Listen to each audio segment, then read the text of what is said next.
नमस्कार मित्रांनो, मी नवी मुंबईच्या बेलापूरला हे एक राजगड ना काय बोलतात, राजगड बोलतात ना, राजगड नाही, काय बोलतात, कोकण भवन.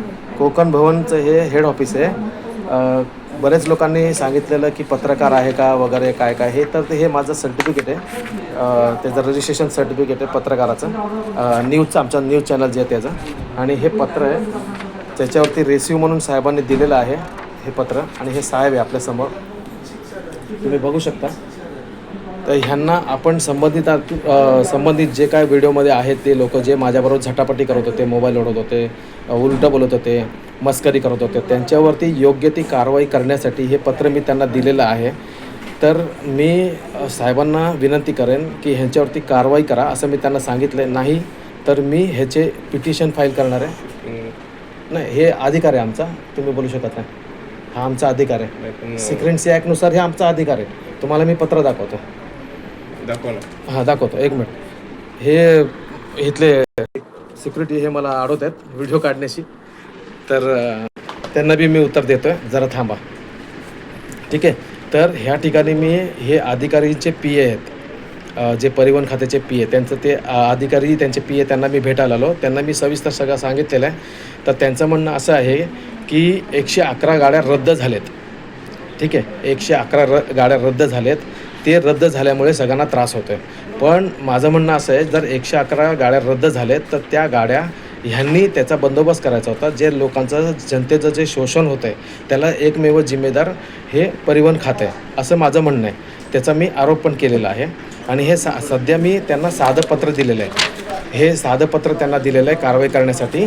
आणि ह्याच्यावरती मी त्यांना सांगितलं आहे की 7 दिवसामध्ये कारवाई झाली नाही तर हे मी पत्रासहित आणि बाकीचे पत्र आणि हे माझा जो व्हिडिओ आहे ते एव्हिडन्स म्हणून मी परिवहन खात्याचे जे आयुक्त आहे त्यांच्यावरती मी पिटिशन फाईल करणार कोर्टामध्ये.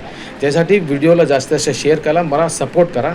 कारण का माहिती आहे का, इथली व्यवस्था अत्यंत वाईट आहे आणि खूप खराब आहे. मी जेव्हा पत्र बनवायला गेलो तर पत्र बनवायला, न्यूजचं पत्र बनवायला गेलं तर नवी मुंबईमध्ये कोणीच टाईप केलं नाही. न्यूजचं बोललं तर कोणीच साथ द्यायला तयार नाही आणि बनवायला तयार नाही आहे. काय हरकत नाही आहे, पण मी साध्यामध्ये बनवलेलं आहे. शिवाय मी मंत्रालयामध्ये आणि आझाद मैदानमध्ये पुढचे 7 दिवस तिथं मी आंदोलनाला बसणार आहे. तर हे समजू नका की आम्ही काही करत नाही, काय मी गप्प बसलो, व्हिडिओ काढलो आणि गप्प बसलो. पण ह्याच्यावरती पूर्ण पाठपुरावा करणार. जोपर्यंत ही लोक नवीन बस देत नाही तोपर्यंत मी पाठपुरावा करत राहणार. साहेब, तुम्हाला काय बोलायचं आहे जनतेला, ज्यांनी 4 लाख लोकांनी जे बघितलं आहे, ज्यांनी कमेंट केलेली आहे, त्यांना काय बोलायचं आहे का तुम्हाला? तुम्ही काय तुमच्यातर्फे कारवाई करणार हे सांगा त्यांना. जर दोषी जे असतील ना स्टाफ, त्यांची कारवाई होईल.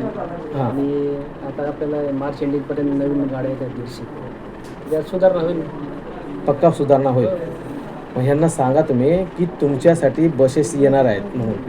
आणि दिलगिरी व्यक्त करा की जे संध्याकाळचा जो त्रास होतो, जे मरून लोक जातात ना, त्यांना ते त्रास होतात, त्यांची जिम्मेदारी कोणाची?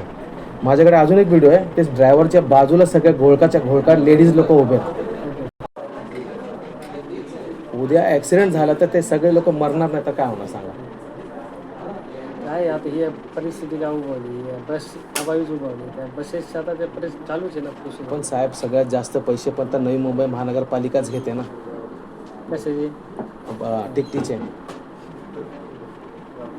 तुम्ही आता मी पूर्ण तिथनं नवी मुंबईमधनं तिथपर्यंत, वाशीपासून इथपर्यंत आलो. जवळजवळ मी कुठं उतरलो, आता तुमच्या तो हेड ऑफिस आहे ना तिकडे उतरलो. तिकडनं उतरल्यानंतर मी इथे त्या पुढच्या स्टॉपला आलो. त्या स्टॉपला 1 तास झालं बस नाही आहे. 1 तास झालं बस नाही आहे. त्याच्यानं तिथून मी पूर्ण चालत इथपर्यंत आलो. मला पाऊण तास लागला तिथून इथपर्यंत तुमच्या चालत यायला.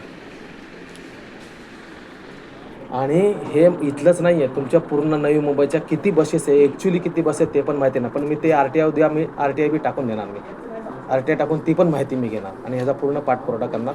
मला या 7 दिवसामध्ये काय ते तुम्ही सांगा. तर नमस्कार मित्रांनो, मी इथंच थांबतो, पण मी थांबणार नाही आहे. मी ह्याचा पूर्ण पाठपुरावा करणार. आणि हे जे कल्याण डोंबिवलीचे आमचे जे प्रवासी आहे, बदलापूरचे जे काय प्रवासी आहे, त्यांना या जाचातून मुक्त करण्याचा पूर्णपणे प्रयत्न करणार. धन्यवाद. जय हिंद, जय सारथी. तुमचा सारथी मित्र दीपक गोहिल.